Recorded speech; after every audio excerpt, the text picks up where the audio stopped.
This is The Edge of Innovation, Hacking the Future of Business. I'm your host, Paul Parisi. And I'm Jacob Young.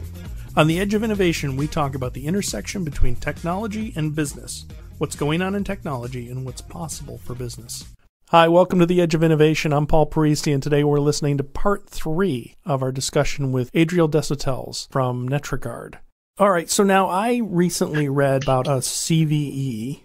Just for our audience, CVE stands for? It's the Common Vulnerability Enumeration, I think it is, right? Something like that. It was a vulnerability that if you browse to a certain website, to a website with a certain browser, and it loads an ad, your machine is infected. How does that work? And we'll go through this probably. We'll unwrap the onion a couple of times on this. How does that work? So I use Chrome, and obviously we think it's secure today, but 6 weeks ago we thought the same thing, and they fixed things in the past 6 weeks. So what happens? I go to a website, it opens up a news site, and what happens? Tell me.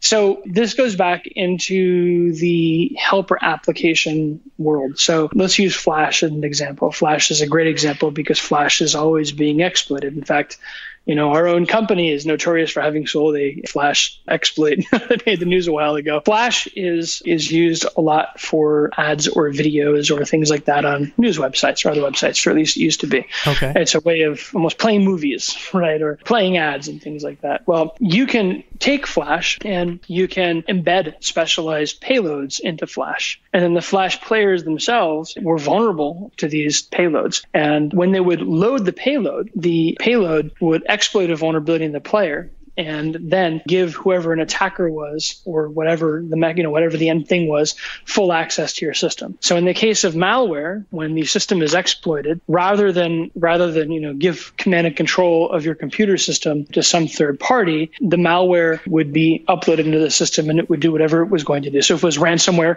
it would encrypt your system, then maybe propagate upwards other directions. Really, again, it's taking advantage of helper applications. Anytime you browse the web, your browser is the main application. Yep. That sometimes contains its own vulnerabilities that can be exploited. There are lots of other helper applications that come in. There's different movie players. There are different content renderers. There are all kinds of things you can plug into a web browser or that you can use in a browser. And any one of those things does have vulnerabilities and can be exploited. So when you browse websites, when you look at anything online, you're effectively trusting that source to have content that's safe. Aren't you also trusting their ad networks? You are trusting their ad networks, but more importantly, you're trusting them. The ad networks are less likely, they're less likely to cause problems for you than the systems themselves usually. I mean, from a theoretical perspective, I suppose anything can be a problem. But I mean, if you look at, are you familiar with the term watering hole? Not from a computer point of view. I mean, from a wild gazelle point of view, yes.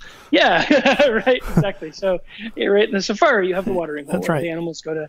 Right, the animals, they all go to get their water and they drink from this watering hole. And this is the one place where the lion won't eat the gazelle, and all these things are great and happy. Now imagine some guy comes by with a bio agent that's designed to wipe out these animals, and he puts it into the watering hole. And these animals drink, and then they go back to their herd, and they, unbeknownst to them, spread this infection. And then all of a sudden their prides and their herds and all that just drop dead. Mm-hmm. It's because of a poisoned watering hole. So a watering hole attack is when you take a website, a common website, or a news location, or an ad network, or anything like that, and you infect it with malware. The people who go and visit that website are then compromised or infected by the malware that exists in that website. If the malware is designed, as we would say at Netragard, if it's designed properly, then what will end up happening is when that person takes their infected computer to another network, it will notify the controller, the person in charge, whoever deployed the malware, that they're on a network, and it will give them access to that network too. So just like the infected animals that spread their infection to the rest of the herd, the infected computer will spread their infection to the rest of the computers and network that it connects to. So it's a watering hole. This attack has been around, this type of attack has been around since probably 2000, 2003. Just never really heard about it until I think it was called the Aurora incident, or the Aurora something. It was when Google was targeted by the Chinese with a watering hole attack. And since then, watering hole attacks have been happening. I can't remember any off the top of my head or recalling off the top of my head that were as large scale as that. That was just one example. I mean, there are, of course, we have the ransomware attacks today that are happening. Mm-hmm. Bad Rabbit or whatever that was. They're continuously going, but I don't remember anything quite the scale of what was going on with Google. Only because Google, of course, is massive, and the number of people, and so they have a lot of viewers. The bigger the watering hole, the more people that feed from it, the greater the impact. If I'm just a general citizen sitting at my computer, why is it that Google doesn't catch the fact that their site is infected, or CNN or whatever? How come they're not smarter than me? Yeah, you can't detect what you don't know to look for. A weird example. I mean, imagine we somehow encounter, extraterrestrials, and they come in, we come in peace, shoot to kill. They think they're friendly. We think they're friendly. Everything's going great. Meanwhile, they're offloading masses of weapons, and we don't recognize the weapons as weapons because we have no idea what they are. And they begin to attack us with these weapons, but they're not like anything we've ever seen before, so we have no idea we're being attacked. And then all of a sudden, people just start dropping dead. And it takes us a while to begin to realize we've been attacked. I see. Hackers are the aliens. We build weapons that nobody else has seen before. And we attack people in ways that they absolutely don't expect, and in ways that the security industry doesn't expect. We come up with new things. And so you really can't defend against the unknown, which kind of goes full circle. And that's why this whole I protect you against 0-day things is ridiculous, because 0 days are unknown vulnerabilities. You can't defend. Right. So it's all marketing is what you're saying is. Yes, exactly. That's exactly right. What kind of computer do you use? Do you use a PC with Windows or Mac or what? I use a Mac, but within the Mac, I use a hypervisor, and I run about 4 or 5 different operating systems within that. So I use the virtual machines within containers as my real machines. Which hypervisor do you use? Right now, it's VMware Fusion. Okay, so you're using VMware Fusion, which allows you to run virtual machines, as they're generally called. Are those sacrificial virtual machines, or are they secure? One of them is secure, but it can still be sacrificed, if that makes any sense. I take snapshots regularly. Mm-hmm. If I'm doing something and I think anything bizarre happens, I just revert back to the snapshot that I know was good. Right. This is a good line of discussion. So you have several VMs and you use those. Now, in those VMs, do you have any antivirus, anti-malware, any software on them that helps you stay secure? Yeah, only in one of them, in the Mac VM within the Mac.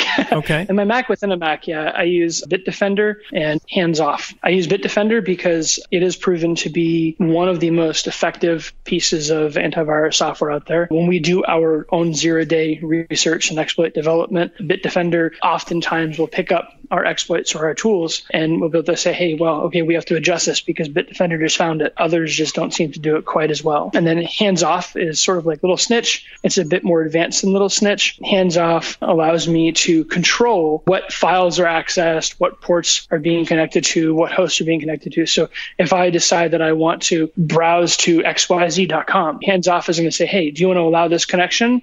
You want to allow this access to this file, and I have to explicitly allow everything. And that's nice because if I actually browse to a malicious site and I hit like a flash exploit or whatever it might be, when that exploit begins to work, I will see that my system is trying to access files and do things that it shouldn't normally do. And I'll say, hey, wait a second. Why are you doing all of this stuff? Something just happened, let me revert back. So I can catch it even if I don't know exactly what's going on. So it sounds like you have to be a little bit smart. Yeah, you do. You have to be vigilant. Absolutely. And know what you're looking at. So if the ordinary user was faced with hands-off, they might not know how to respond. Yeah, it's non-trivial, unfortunately. What are the other operating systems you run in these VMs, and why? So BSD and Linux. BSD just because I like it. There's not a lot of people that are targeting BSD. Mm-hmm. I like the port system a lot. And Linux because Kali is great for penetration testing and doing research, and a lot of tools run on it. I run Ubuntu, but I do that largely for administrative reasons because it has some cool functions and features. We manage other servers that are similar, systems that are similar. And do you run Windows at all? I don't. I mean, I do have a Windows VM, but I use that specifically for signing malware. Uh-huh. So we have a code signing certificate, and we sign all the malware that we push out, which is interesting. So I use Windows specifically for signing malware. How do you deal with your data? What kind of data? Well, you're doing work. You're a productive member of society. You probably have a bank account. You probably have photos. You have business files, an agreement with a client, contract here and there, etc. Where are those? Are they on the machine, or are they in a VM, or are they somewhere else? Or are they on a flash drive? Everything that we have is stored in our data center that is related to the business, and it's stored in different ways. If something is highly sensitive, it's stored on an encrypted disk, and it's also PGP encrypted, and there are only 3 people that can decrypt those files. If it's medium sensitivity, then it's stored in the system with an encrypted file system, or is stored in the system with an encrypted file system within an encrypted database. The idea of encryption, though, on endpoints like that kind of promotes a false sense of security also. If you were to walk into our data center and you were to lift one of our machines, the drive would be encrypted and you wouldn't know the passphrase to unlock the drive. So of course it wouldn't be useful. But if you're a hacker and you were to hack one of these systems, the content's already decrypted because the system is running and you're going to gain access to the system and its respective data. Likewise, encrypted databases, everybody always talks about them. Oh, let's use encrypted databases. They're great. Well, if you hack a system with an encrypted database, the key exists somewhere because the database users, the people that are responsible for using that system, they have to have a way of decrypting the data. And we have yet to find an instance where we breached a network, encountered an encrypted database, and couldn't find a way to decrypt it. So really, encryption is not going to protect, it's going to slow things down. The best way to encrypt something and protect is with something like PGP, but again, that's non-trivial. I mean, PGP and managing that kind of... So what do you do with you lose your keys, you're screwed. Right. What do you do with your photos, your personal stuff? That goes into that Mac VM that I have protected by a little snitch in BitDefender. And I just have those there. Do you back them up? How do you do backup? Back them up to the cloud. I dump them to the cloud, the iCloud. Just make sure that nothing is sensitive. That's all. I see. Nothing is compromising or sensitive. Right. Okay. That's the best way. Anything that could ever be compromising or sensitive or somehow used to harm my family or harm myself, I just don't put on computers. I try to make sure that that stuff either stays in memory or is on paper in a vault or it just doesn't exist. Right. We've been speaking with Adriel Desautels from Netragard. Let's hear from our sponsor. Always worried about keeping current with IT? Savior Labs is an IT and web services firm that cares for your business and team. Savior Labs solves problems so you can focus on what you do best. Prepare for 2018 with a free IT assessment. Just follow the link in our show notes and enter code SAVIOR, SAVIOR. Thank you, and we're back listening to Adriel Desautels' interview with The Edge of Innovation. This is part 3, and you're listening to the second half of part 3. If you haven't heard parts 1 and 2, do go back and listen to those. Well, it's interesting. I've had, as being a computer person, everybody asks you to solve their computer problems, and the number of people I've seen become infected, I'm like, how did you get infected?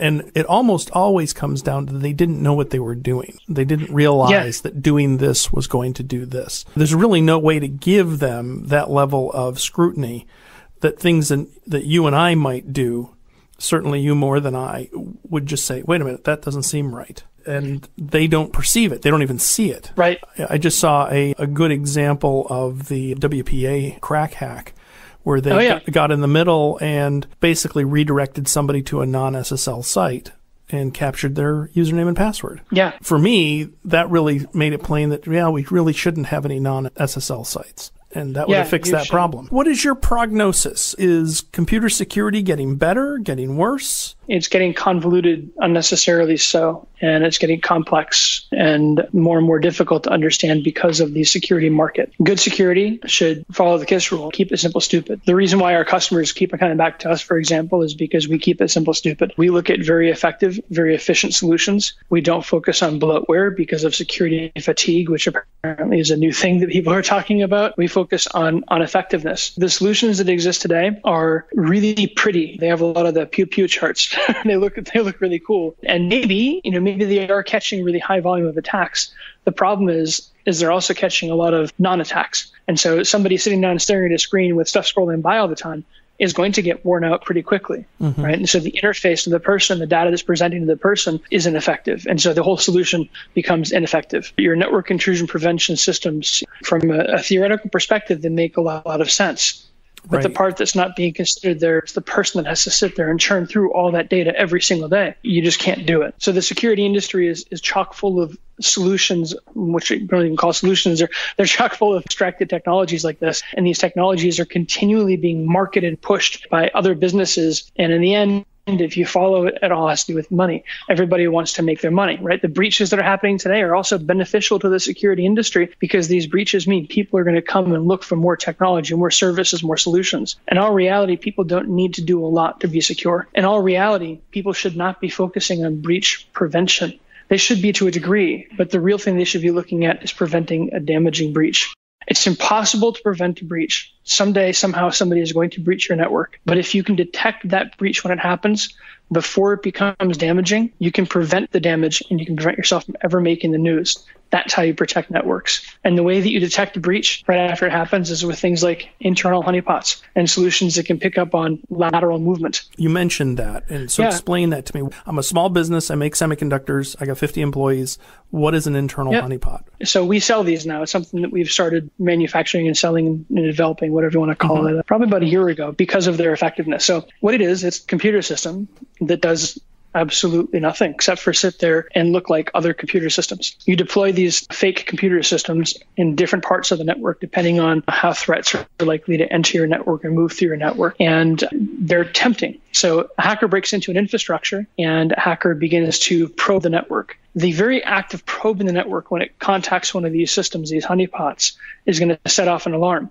That honeypot is going to say, hey, user Joe just connected to me. Now, there's absolutely no reason for any legitimate user to ever connect to a honeypot because they do nothing, right? So anytime anybody connects to a honeypot, by default, it's illegitimate. So there's no false positive. There's no continuous stream of data like you're going to see with solutions. Hacker breaks in, hacker probes network, hacker trips 2 or 3 of these things. Right. System admin will get an alert within seconds, likely, of a hacker breaching a network, maybe minutes when a hacker breaching a network. If that admin responds to those alarms in fast time, quick time, that admin can likely kick that intruder out of the network before any damage is ever caused. They can say, hey, my web server just started scanning my network. That should never happen. Right. Let me go and kill the connection and let me go put up a temporary site, or let me revert to a backup and just see what the hell happened. But this was a breach. It was a breach that doesn't matter because sensitive information was never captured. Meanwhile, what's going on is the inverse of this. People are focusing on breaches, and this is why I say the industry is convoluted. People are focusing on breach prevention. We hear this all the time. It's an impossible task, but they're not focusing on post-breach detection.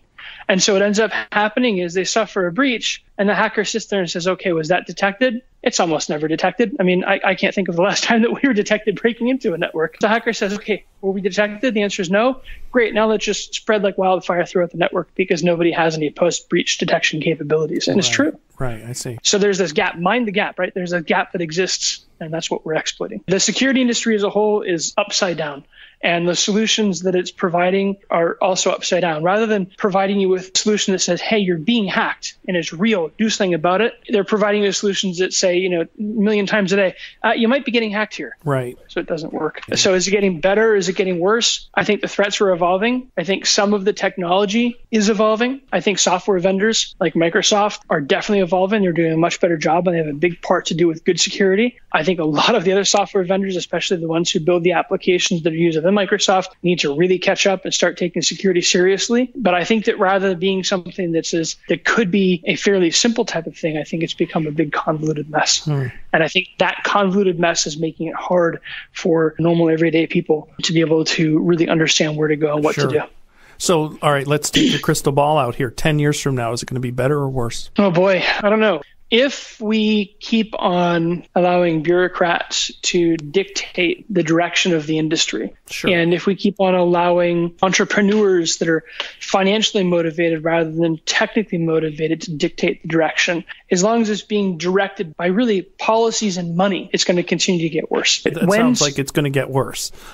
Yes, that's exactly right. So inevitably, I think that that's the case. Do you think that there's some period or some event or inflection point that we'll reach where we just have to do something differently? I think we've already passed that point. Okay, that's fair. There's no reason why businesses should be suffering breaches the way they have. I mean, the Equifax breach, in my opinion, along with Target and the multiple breaches of Sony and Hannaford and Ashley Madison, I mean, these stand out because these are ones that were particularly silly, but these breaches shouldn't have happened. And knowing what I know about how businesses operate, the reasons why these breaches most likely happened is either because a CEO or some senior level executive didn't do their job properly and they didn't pay attention to what they were supposed to be paying attention to, or they didn't give security enough of a budget, right? There was a political reason there. Or it was because they believed they were doing their job properly and they thought that they were listening to the advice of bona fide experts when in fact they were just sort of being fed Kool-Aid and they were growing a false sense of security. So with the Equifax, that was just, I'll say it, industrial strength stupidity on their part. Yeah. It wasn't clever. You drove with your door open and your seatbelt off. Yeah, and a big neon sign that said, "Hey, come take it." Yeah, right.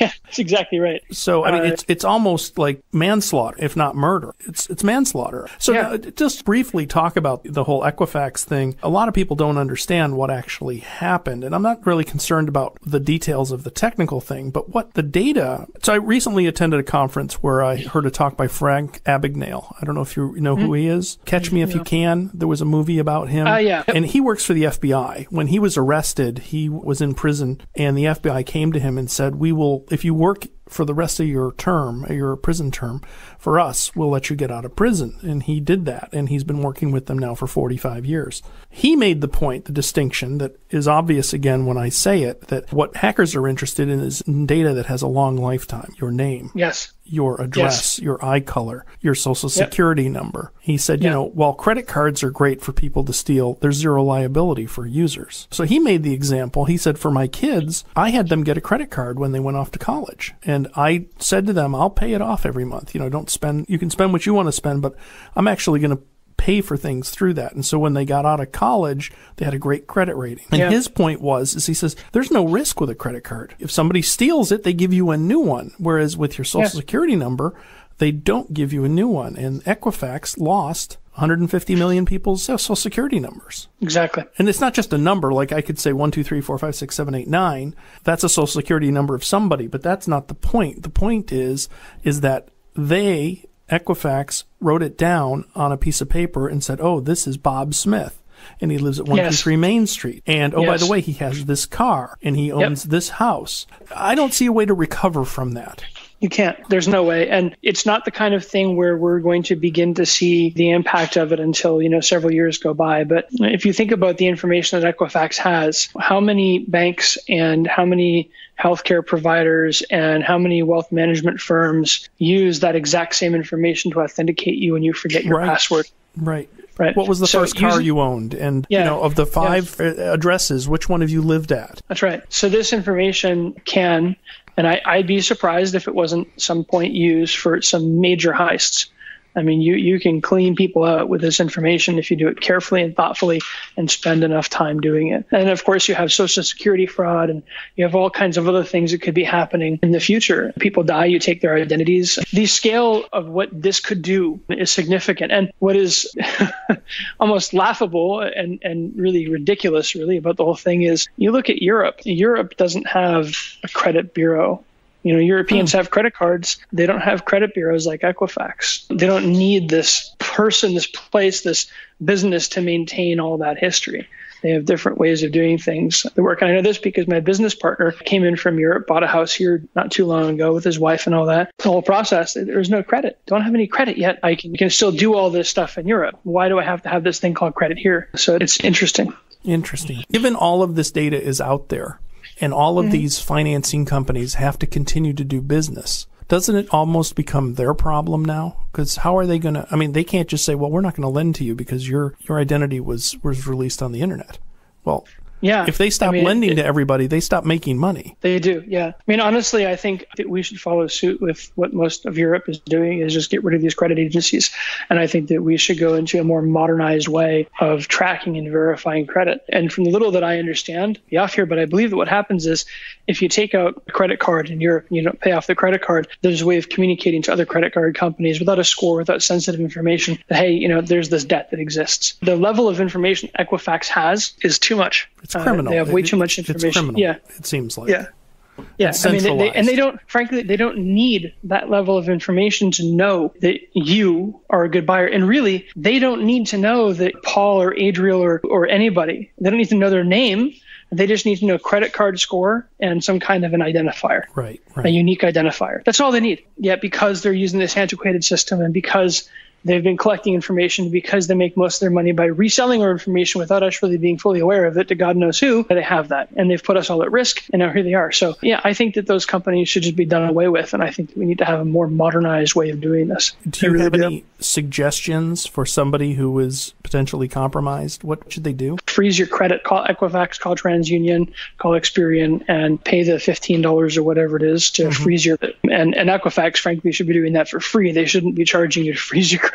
Yeah. But do that. Because if you freeze your credit, that'll at least help to prevent people from taking loans out, taking things out in your name, because it won't be possible to pull your credit history. Doesn't mean you're safe though, because again, you can still use that information to access resources that belong to you. Financial things, wealth management, retirement funds, whatever. You can still use that. And if you get in, there's no reason why you can't transfer money out and steal money that way. So it's unfortunate. So things are worse. We've passed the inflection point. Things are not necessarily going to get any better. We still want to use the internet. Be careful of what you share because it can be used against you. Boy, it sounds like it doesn't sound too positive here. I guess one of the things is through your services, companies can be a lot more secure. So that's a positive thing. It is, but you have to be very careful even with that. When you purchase penetration testing services, you have to make sure that you're purchasing genuine services that produce a realistic level of threat and not services that give you these squirt gun tests. It's the analogy is penetration tests are the equivalent of testing body armor with a squirt gun,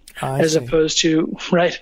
And there are ways to do it. So we actually published a white paper that was published on Forbes. It was picked up by Forbes. The subject, if it was something of the paper, but the article was this year, why not take data security seriously? And so if you Google that, you'll find a white paper that we published, and it really gives you non-biased key points on how to identify a genuine penetration testing vendor and how to differentiate between the people that are going to be selling snake oil. One of the most important differentiators there is the snake oil vendors will sell based on the number of IP addresses or number of web applications that you have. It's called count-based pricing. And if you have 10 IPs, like I said initially, and you bill $500 per IP address, that's all great and good. You're going to have a $5,000 price tag. But what happens if 0 of those IPs are providing any services? You just spent $5,000 on 0 seconds worth of work. Right. Likewise, what happens if each one is offering 40 man hours worth of services? Well, no pen testers will be working for $12.50 an hour.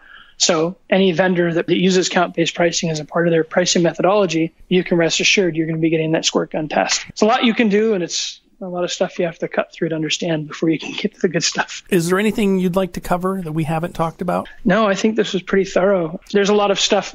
Oh, there's a lot of stuff. We could do this a couple more times, I'm sure. We've been talking with Adriel Desautels of Netragard. He's a security expert. You're based in Boston, right? Yes. But I know you work internationally and are pretty well known. And we've been exploring security and penetration testing and security testing and all of the different things that sort of coalesce to mean security and what is security and what isn't security. There'll be a tremendous amount of links in our show notes, I think, that are worth looking at. Many of the articles that Adriel mentioned and many of the sites, and of course a link to Netragard as well, and ways to contact Adriel. So Adriel, thank you very much for your time. We really appreciate it. I think it's been fascinating. A lot of people learn a lot today, and I look forward to doing this again. It's my pleasure, and anytime. Thank you, Adriel. Thanks for listening to these 3 episodes on the art of hacking with Adriel Desautels of Netragard. Be sure to check out the show notes and look at his information so you can reach out to him and learn quite a bit about hacking. This is really the cutting edge of hacking. We hope to have him on in the future again. And thank you for listening.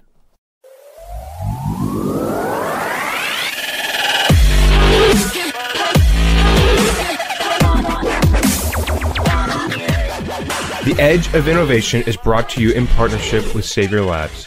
Savior Labs exists to help businesses mature and strategize for the future. Learn more about Savior Labs at saviorlabs.com. Thank you for listening to this episode of The Edge of Innovation, Hacking the Future of Business.